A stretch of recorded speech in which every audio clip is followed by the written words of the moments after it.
So let's start out by everyone sitting up straight, and we'll do a few minutes of just any. I like the 9-round breathing is great. Everybody knows how to do that, or it could just be following the breath or counting the breath, whatever technique that works best for you to settle your mind. And we'll do this for a couple of minutes, and then I'll do a little guided sort of meditation motivation thing, sort of to set the tone for the evening.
I may have said this before, but back when I first got introduced to Buddhism, which it's been a long time now. I wish I had more to show for all my years of connecting to the Dharma, but it was 1978, and Lama Yeshe, who's the founder of the FPMT and who I took refuge with in the Kopan Monastery in Kathmandu back in the day.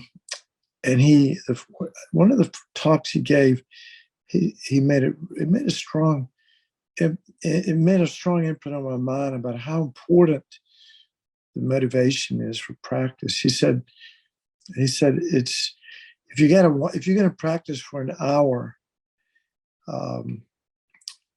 it's almost better to spend 58 minutes setting your motivation to really having a sincere bodhicitta, awakening mind, Mahayana, pure Mahayana motivation, compassionate motivation for practice, to get that experience, to spend 58 minutes doing that and 2 minutes meditating. Of course, the analytical meditations that lead to bodhicitta or meditating too, right? But that's the point, is that it's so important to have a compassionate, altruistic intention. It is not easy. It's in the beginning, it's called effortful bodhicitta, right? Because it's not natural. And so it's antithetical to how our ordinary self-centered mind thinks. Is to think, wow, I'm gonna dedicate, all of my life force energy to others. And the method for helping others is to develop my full potential. So I put all of my energy into developing my potentials, to become a fully accomplished, a fully enlightened being in order to help others. So the real end game is to help others. And the method is achieving one's own full potential as a Buddha, which is fully developed compassion, loving kindness, wisdom, skillful means, power, and so forth.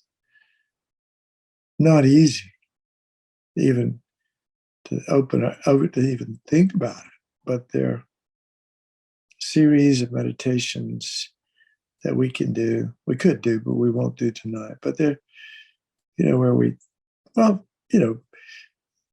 sort of the most common ones that we start out with. You always want to start out when you're developing compassion, particularly universal compassion, which excludes nobody. You have to start out with equanimity. You have to have equal regard for the friends and the strangers and the people that you feel aversion toward. And so that's the level playing field, or the foundation for developing universal compassion. And then we do, sometimes we'll combine two streams of teachings, and we'll do, that everybody's been my mother. We've had that kind of close relationship in past lives, and will again, in future lives. And we'll remember the kindness of the mother of this life, who hopefully she was kind to you, and you remember that, and you extrapolate that sense of appreciation and affection to all the beings that have been so, kind to you in past lifetimes. We just don't remember it. And then the wish to repay that kindness. It's not somebody else's job. It's my job to repay the kindness. And then we remember that we're all exactly the same in one crucial way, in that we all want to be happy, and none of us wants even the slightest suffering. And so this we're all equal in wanting happiness and not wanting to suffer. And then we reflect on the faults of self-cherishing, selfishness, how all the, it's the real, if there was a devil, you might say, it really lies in our own heart and minds. It's this selfishness, this constricted, sense of self. There's no spaciousness there. We project a false sense of I, and we embellish it, and then we cling to it. It's called I-grasping ignorance. And it's the source of all of our problems. Selfishness, this kind of selfishness, killing and stealing and adultery and lying and slander, harsh and frivolous speech, greed, hatred, ignorance, all the 10 non-virtues and the 84,000 other evil things that we could do. All of that comes from the self-centered, selfish mind. Cherishing others is the source of all happiness. And then we mentally exchange self-cherishing for cherishing others. So now we live our life from a place of cherishing others. As Lama Yeshe used to say, as much as I can, I dedicate my life to others.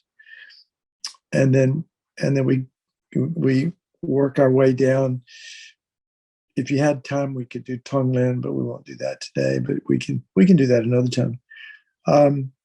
You come to this supreme wish where we, based on genuine feeling of affection and appreciation and awareness of others' suffering and wanting them to be free, we make the decision.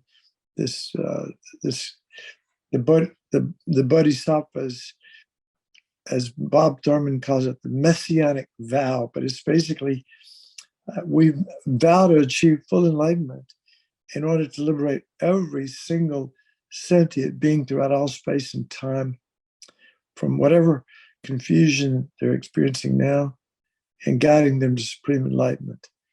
By ourselves alone. It's my job to do that. That's the vow, the attitude. Obviously, if it could have been done, it would have been done, but it's the attitude of a bodhisattva. And then we realize that we cannot do that. We can't even do it for ourselves. And the only being that could possibly do that, the only being that could possibly do it was somebody who'd fully developed their Buddha nature, fully developed all the qualities that go into becoming or making up a Buddha, fully developed wisdom, compassion, loving kindness, power, skillful means, and so on. So we don't have any choice.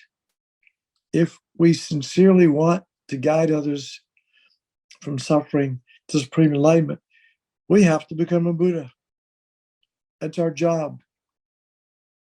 That becomes the purpose of our life.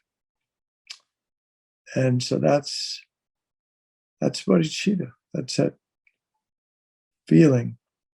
But for a moment, if any of these, it's important when we think about these things analytically to try to generate some experience of what that might be like to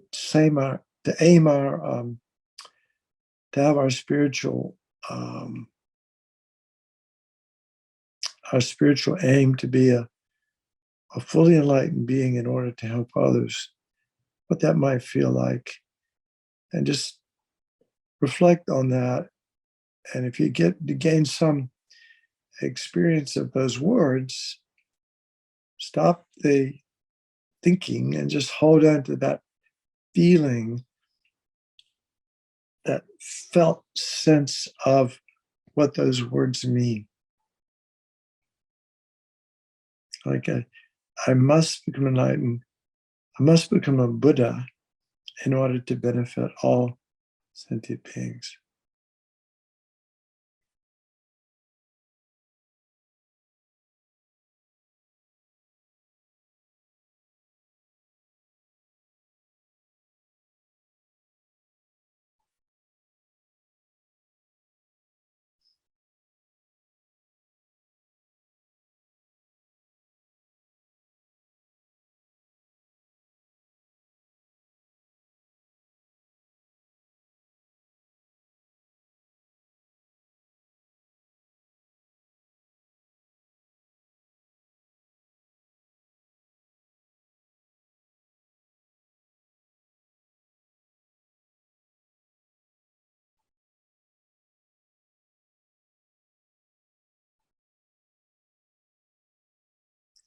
So relax your tension and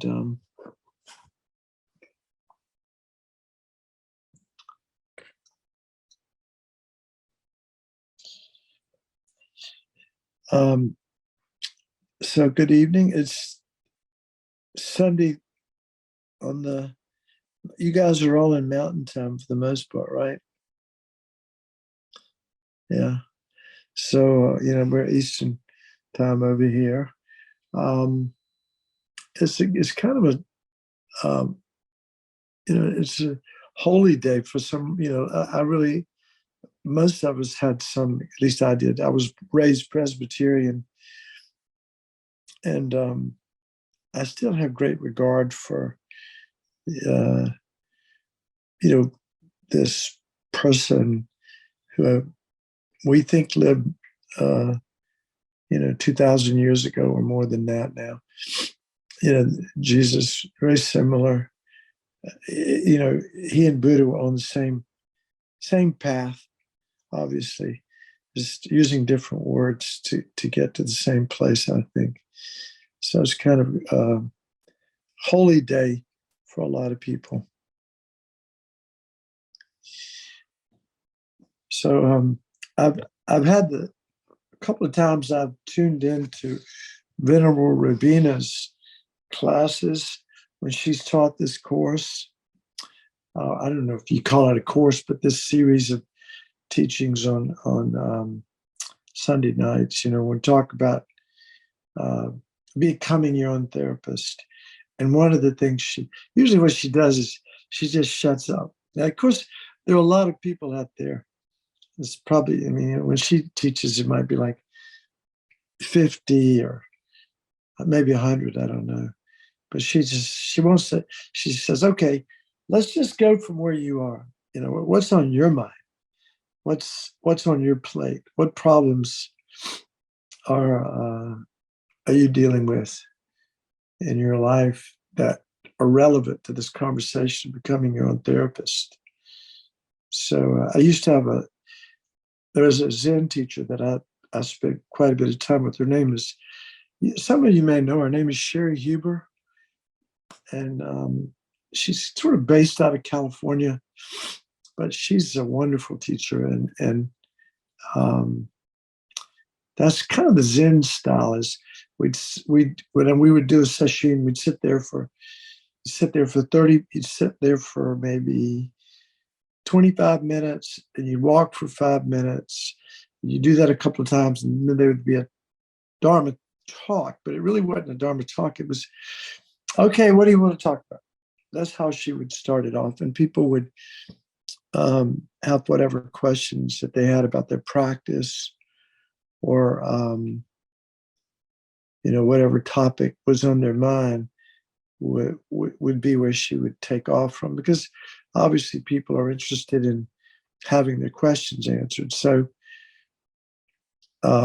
tonight I wanted to have the topic, be around loneliness. And I've really been thinking all week. I had a bunch of different topics, I was thinking about, but then loneliness rose to the top of the heap, you might say, in terms of things that I thought becoming our own therapist would be helpful, because it's it's so prevalent now. And I think the pandemic shutdown has created a lot of problems for people, particularly, I think, in all age groups, really. There's a book. Let me see if I can.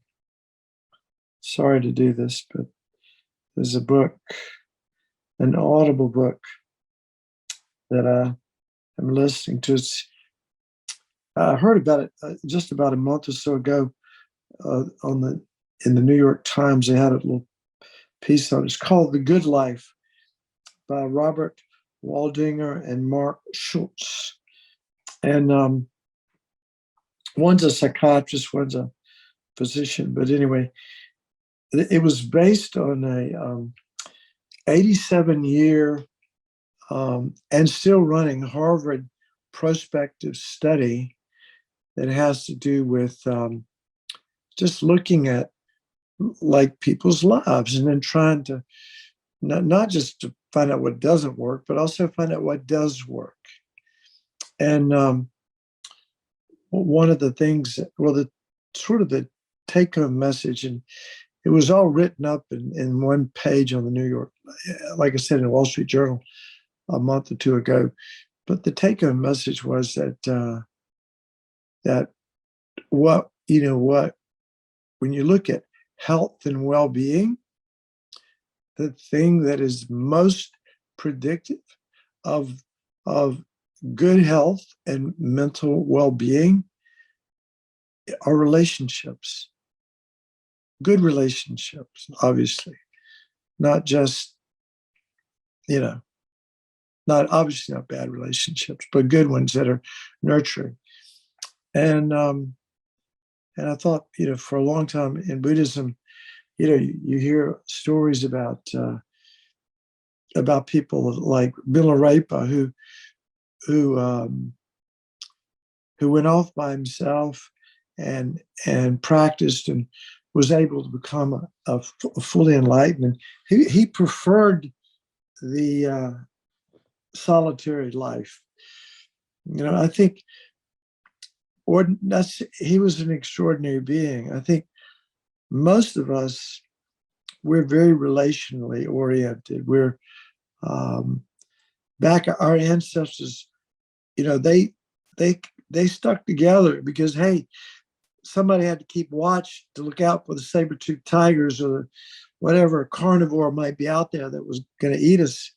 So we always, from way, way back, there's always been a sense of human beings interacting with one another, and that being related to not only our survival, but also our happiness and well-being. And yet sometimes I think in Buddhism, we have people like Milarepa, and we think, well, maybe I should just shut myself down and go off and do retreat for, 3 years, or which would be great, But, obviously, when you come out of retreat, you're supposed to share what you learned. You're supposed to, at least that's how I always heard it, is that you do, when you done the retreat, you come back and you share with others what kinds of experiences you've had. But getting back to the issue of loneliness, I think it's a big deal. I think it's a big deal for us ordinary human beings. We're not Milarepa yet, and probably maybe somebody in this hearing this will be, but I'm pretty sure I won't make it. In England, for example, they have loneliness is so prevalent.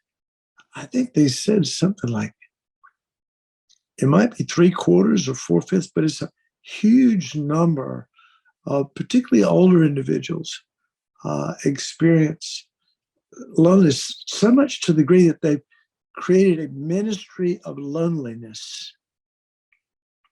This is in Great Britain.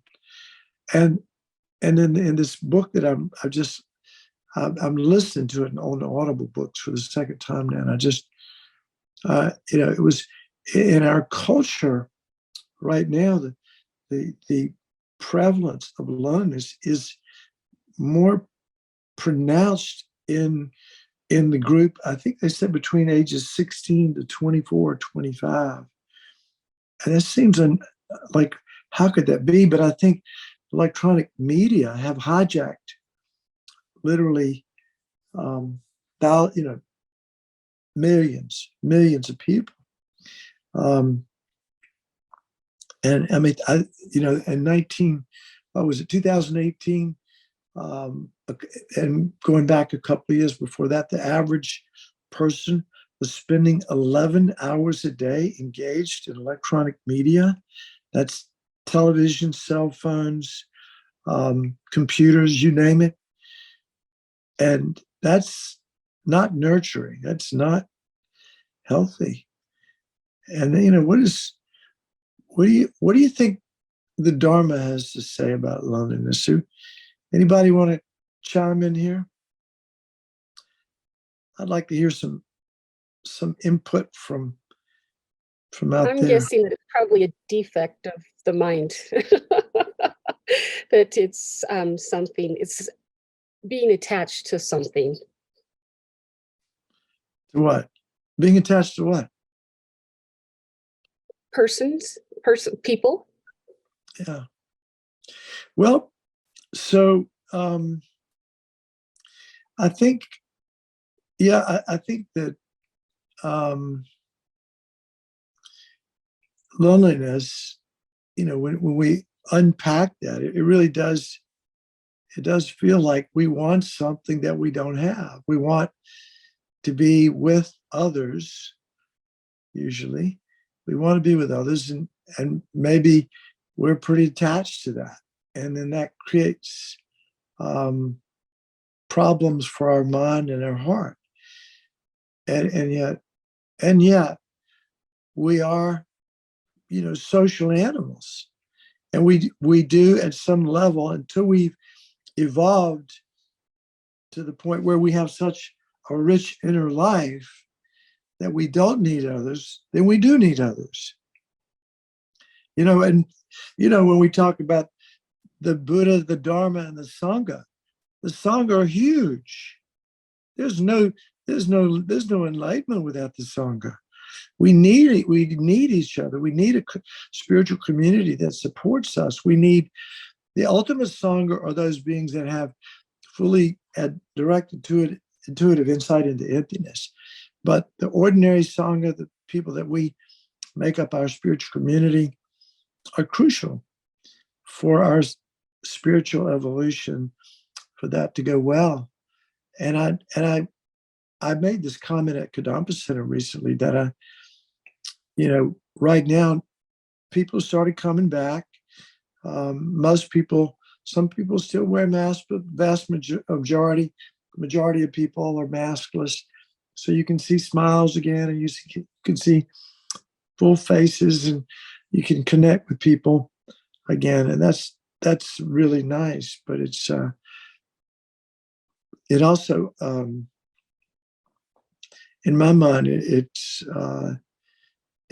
made me a little bit sad that we've all been so isolated because of this illness, this virus that's sort of ravaged the world, and now we're coming out of that, and some people have struggled.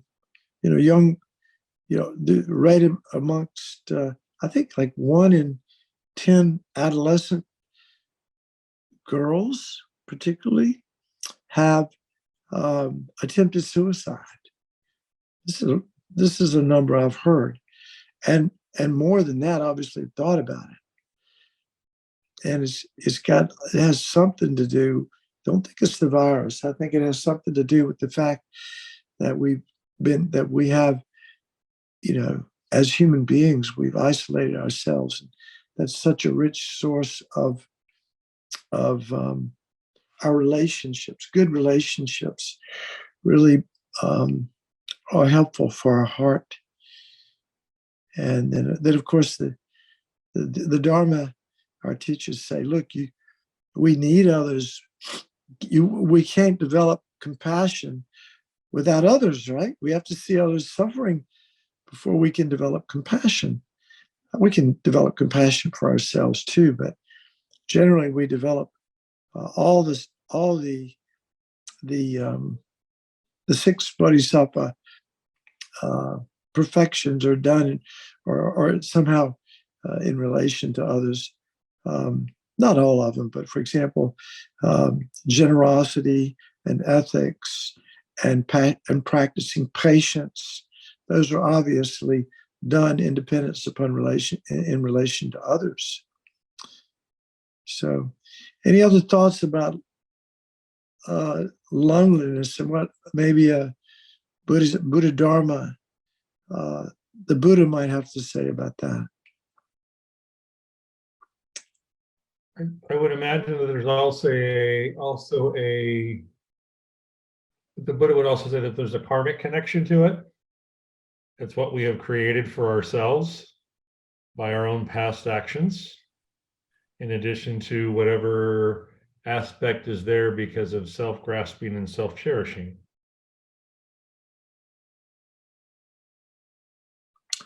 Yeah. I would agree. I mean, obviously that's true. I think, I think, like Lama Yeshe, I said this a few moments ago, but Lama Yeshe said this many times. He said, as much as I can, I dedicate my life to others. As much as I can, I dedicate my life to others. I mean, isn't, that's like the essence of Buddha Dharma, in a way. As much as I can, I dedicate. So others are crucial in our spiritual development, and they become objects of our compassion. It's independence upon others that we develop all the spiritual qualities on the path. And so it's, loneliness is certainly, we've all been, at least I think I have. I'm going to speak for myself. I've been alone and been extremely happy and blissful, very happy being alone. And I've been with others and been very lonely. So it's not exactly others that are the source of loneliness or the remedy for loneliness, in the sense of feeling fulfilled and satisfied.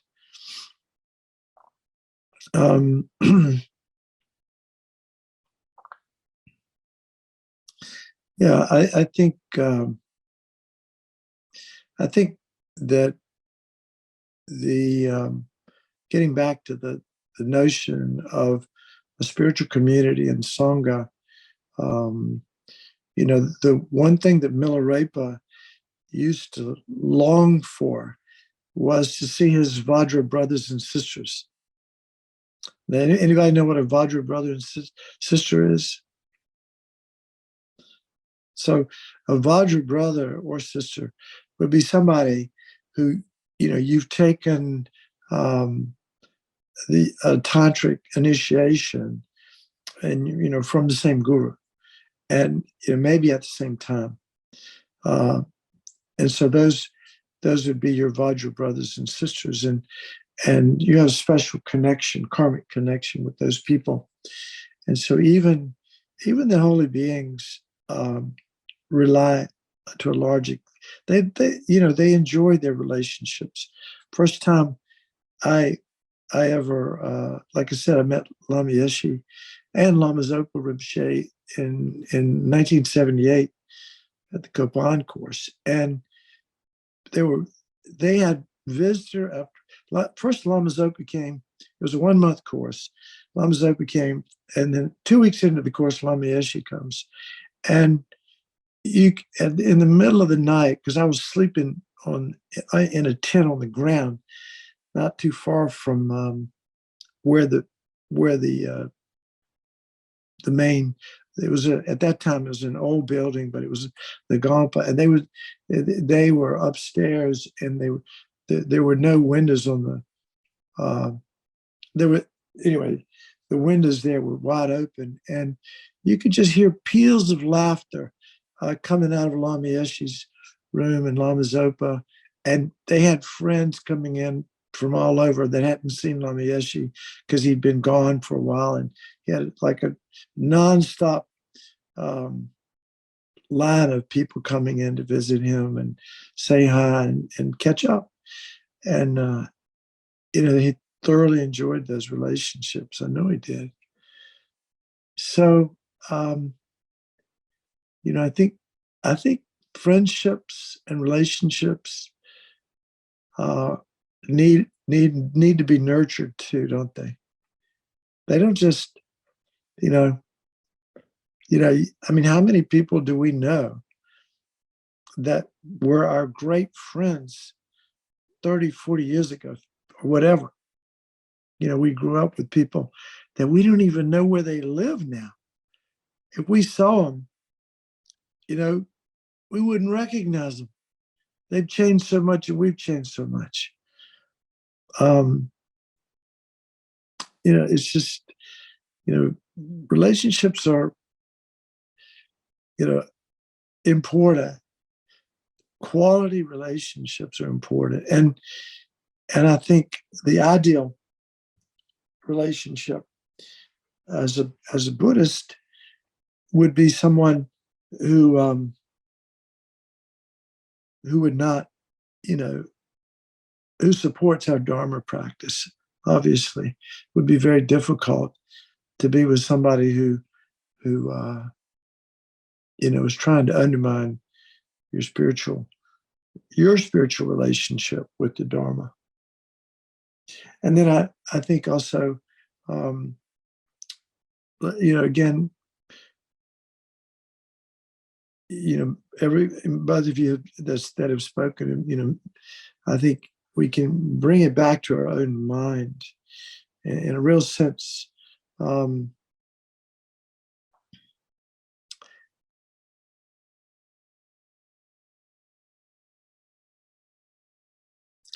it is our mind that chooses to feel, that chooses loneliness.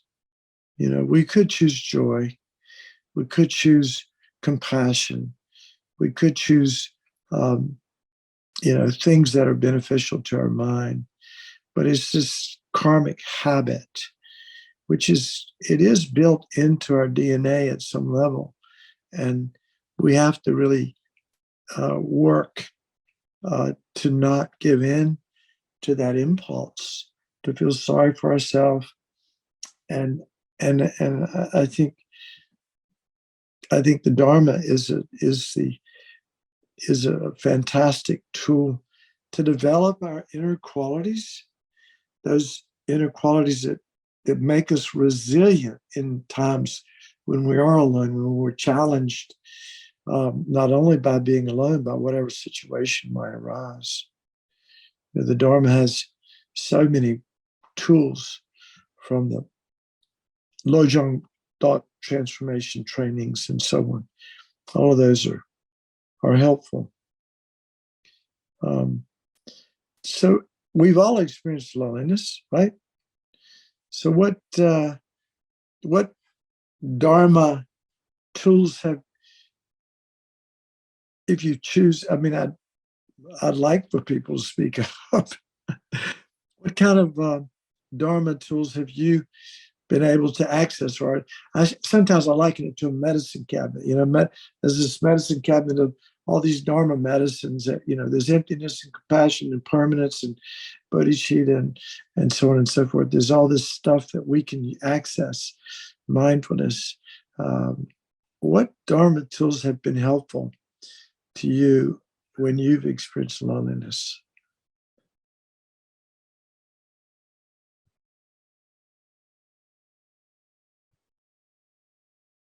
I don't have any tools from the Dharma, but when I feel loneliness, I make sure I get out of the house, go sit down, have a cup of coffee at a coffee house, and just be around people and remind myself that I am not entirely alone, and it helps. All right. So you take action. You do something about it. You just don't sit there and kind of sulk in it. Anybody else? Usually if I'm feeling loneliness, it's because I'm feeling sad for myself. And when I do that, I start thinking about Lojong and what do I need in that setting? How can I welcome that into my life? And then how can I turn around and use that to bring it to other members of other people who are feeling like I do, and many of whom who are actually feeling worse than I do. So what does that look like when you're, say a little bit more about that. That's very interesting. All right, so let's say I haven't seen my kids lately, and I'm feeling like, oh, they're growing up and they're having their own, and they're getting their own friends, and they don't come around like they used to, or we used to do dinners once a week, and now they're too busy for that. So I start to feel a little bit put out by that. And so I just kind of get in touch with my own feelings and say, what do I need so that I can feel okay? And I may need just somebody to be there to hear, to say a word, or to hear a word, right? And then I start thinking about, okay, who are all the other people that are out there who need someone to listen or someone to talk? And what do they need? And then, trying to, so what Shayla was saying is true. I'm trying to get outside of myself, right? And whether that's I'm physically moving and going to the coffee shop, or I'm just mentally moving but I'm getting out of my own head, I'm getting out of my own space, and I'm inviting other people into that space. Okay, good. Anybody else? Any other thoughts?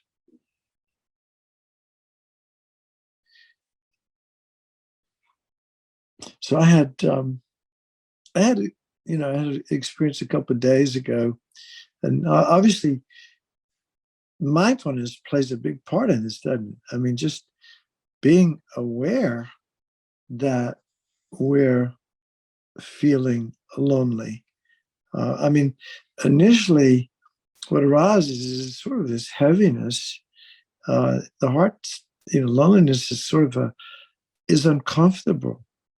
Obviously, we're clinging to the thought that I need to be with others to somehow be happy or be full to have my life be rich and meaningful, something along those lines. And the mind's clinging to something, and it's not getting what it wants. And so there's a rub here. It's kind of heavy. And so just noticing that's what's going on, is that being mindful of feeling lonely, being mindful of feeling lonely, noticing how that feels in the body. And the other day when I was having, one of my moments of feeling lonely, it probably happens every day a little bit. I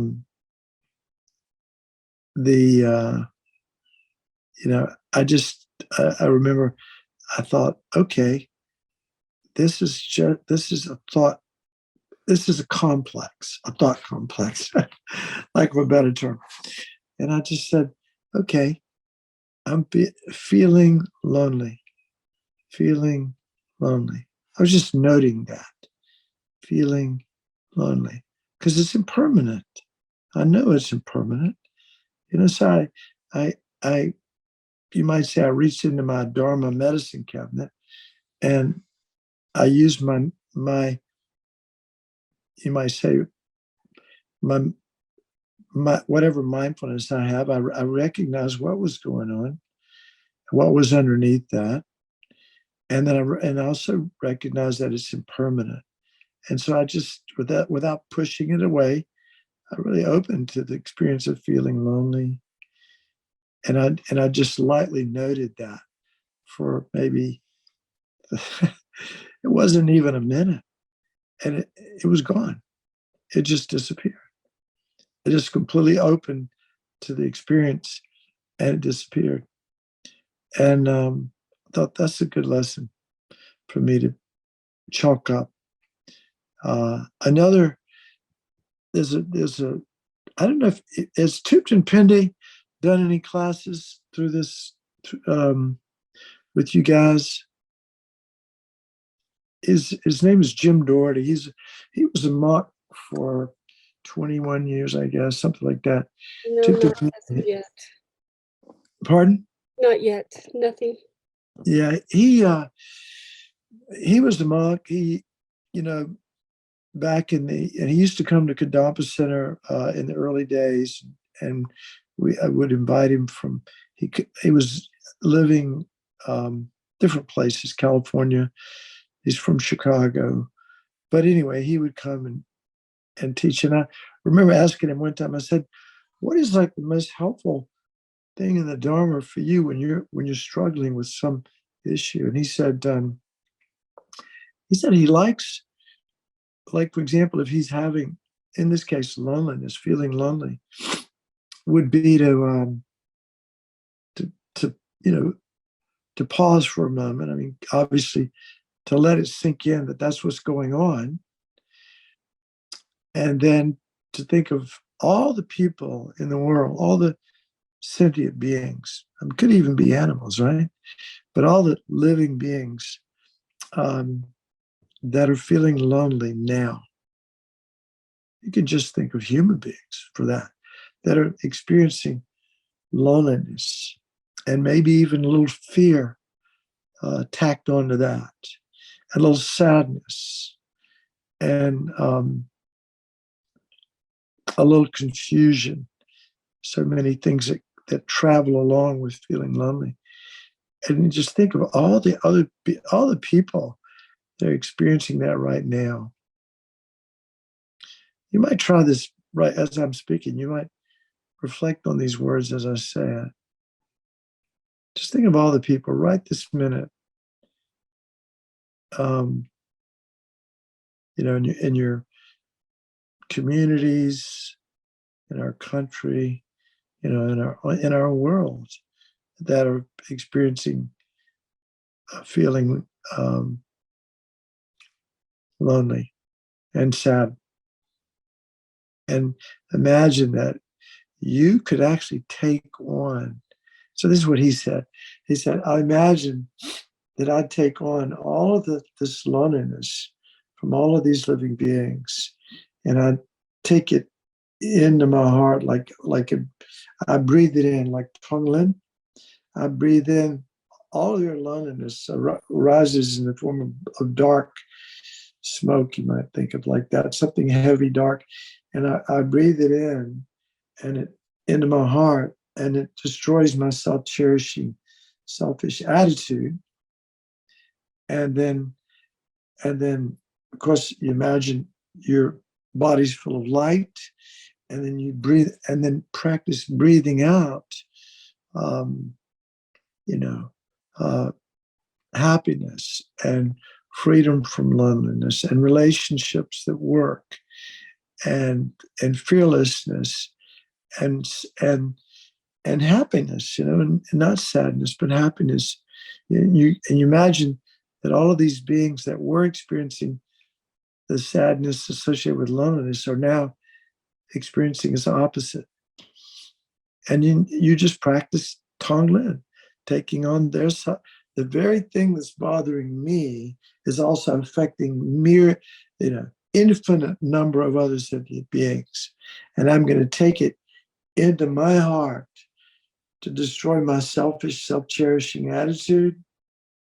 And then I'm going to give them back what they want and need. And in this case, it's to be with others, to be free of loneliness, to have some inner strength. Actually, maybe instead of being the mind being, lonely, maybe just full of compassion for yourself and all other living beings. What a wonderful experience to be able to cultivate. And so Tonglen is really about cultivating compassion. We define in Buddhism, we define compassion as wishing others to be free of suffering. So we're doing the action of that when we imagine we're taking on their suffering. So we're practicing that. And then we define love as wishing others to have happiness in its causes. And we practice giving others happiness and its causes. So again, compassion, loving kindness, compassion, loving kindness, such powerful tools to remedy those moments when whatever it is we're experiencing. It could, he often, he just said whatever negative mental state his mind was pervaded by, that was lingering. Obviously, sometimes we can just let it go, can't we? I'm sorry, there's no light here. I could do better. Sometimes we can just let it go, but other times it lingers, and we have to use Lojong, thought transformation teachings, and Tonglen is a great sort of thought transformation technique that we can use to free ourselves up in the moment. What a difference between, feeling lonely and then all of a sudden, experiencing compassion and loving kindness, kind of turns it upside down. Any Any other thoughts or comments about this subject or about what I just said?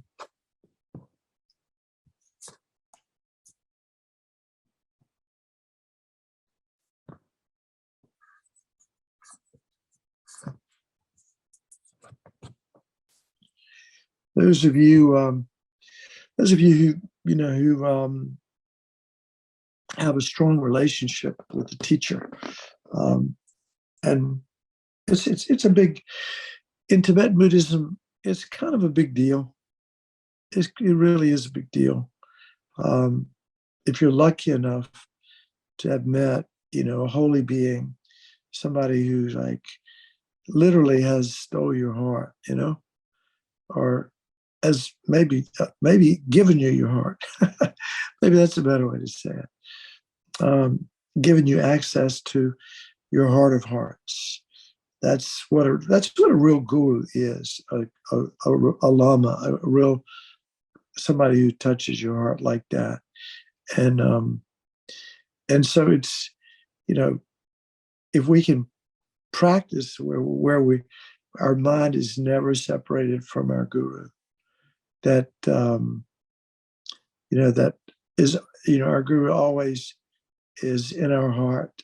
There's no reason to ever be, obviously there's always reasons, but theoretically there's no reason to be lonely. And I don't know if you've ever had an email from Venerable Raja, Lama Zopa Rinpoche, his attendant, but also I think he's the head of the FPMT, come to think of it. But anyway, Raja's been around for many decades. I met him at Kopan, my first 44 years ago when I was first introduced to Buddhism. He was like my sidekick. And then we've kept up. And when he sends emails, it always, at the end of the email, it always says, he's quoting Lama Zopa, I believe, and he said, look, we're surrounded always by infinite Buddhas. When you get enlightened, when we get enlightened, our mind pervades the universe, and that's what being a fully a Buddha has no limitations in terms of the Buddha's mind. And so we're surrounded. It always sounds a little bit like God is everywhere, but it's similar. It's very similar that we're surrounded by infinite Buddhists. There's never a reason from that perspective, to ever feel alone or lonely. And all we need to do is ask them for inspiration and help, and they live to do that. That is their greatest joy, you might say. So these are some things that come to mind when I think about loneliness and ways that we might want to put into practice this next week. Pretty big deal right now for a lot of people. And it might come down to doing something like listening, when you're with a friend, really listen, be there for somebody else, listen, be fully present with others, karmically speaking, like, for example, going to a nursing home or someplace where there are people that we know are lonely, and sitting down and bringing them some chocolate or, just having a conversation with somebody who's going through a rough patch, all can create karmic causes for us to not have to experience loneliness in the future, because we all have the karma for everything, for all kinds of stuff. So I think I'm talked out, and the time's out, so it's perfect. But I did want to, did anybody else have anything they would like to add to this conversation? Okay. Well, I would invite you to, we used to do this at Kadapa Center a long time ago when our first teacher came, there. This was in like 94, 90, 93, 1993. His name was Geshe Soga. And I sort of talked him into this, but it was good. It was a good deal. He was a good sport about it. I asked him, I said, at the end of the teachings, would you please invite people to turn to somebody next to them and share with them something that they got from the teachings today or tonight, and then make a commitment of how they're going to use that in the week to come.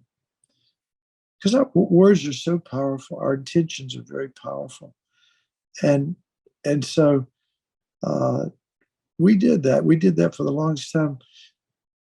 We would review what we people would just a 1 minute conversation each way. Tonight, I heard this, and this, I can use this in my relationships with my family, whatever. And this next week, I'm going to go talk to 3 lonely people, something like that. So I invite you to do that on your own, since we're all zoomed out all over the planet. So this seeds have been planted. I'm going to say, I think seeds of virtue, seeds that will ripen because we set a good altruistic motivation in the beginning. The seeds will ripen into something beneficial for ourselves and others. So we want to dedicate all the virtue of being here for 1 hour, giving up an hour of your precious life. Thank you for that, for being for showing up. That makes a difference for me, for sure, and for supporting each other too. That teachings don't happen if people don't show up. So we want to dedicate all the positive merit for the benefit of all living beings, including ourselves, and for the long life of all of our, wonderful teachers, the teachers that have really worked to realize the meaning of the teachings, and then to share that experience and those words with others. May they live long lives and benefit many, many beings. So thank you. So we'll do this again next week. I think I want to spend each week a little different topic, and next week I think the thing that comes to the top of my mind is love and attachment, and how how that affects our well-being, and also how we can work with, how we can cultivate them, and the things that are beneficial, and eliminate the things that are not. So just beginning to recognize it. So that's the subject that I want to touch on next week. So thank you again. And Michael, you're the big boss tonight, is that right? I'm the host, yeah, and I'll be hosting next week as well. Okay, great. Well, thank you everyone for being here, and have a wonderful week, and happy Easter, and we'll see you next time. Bye-bye.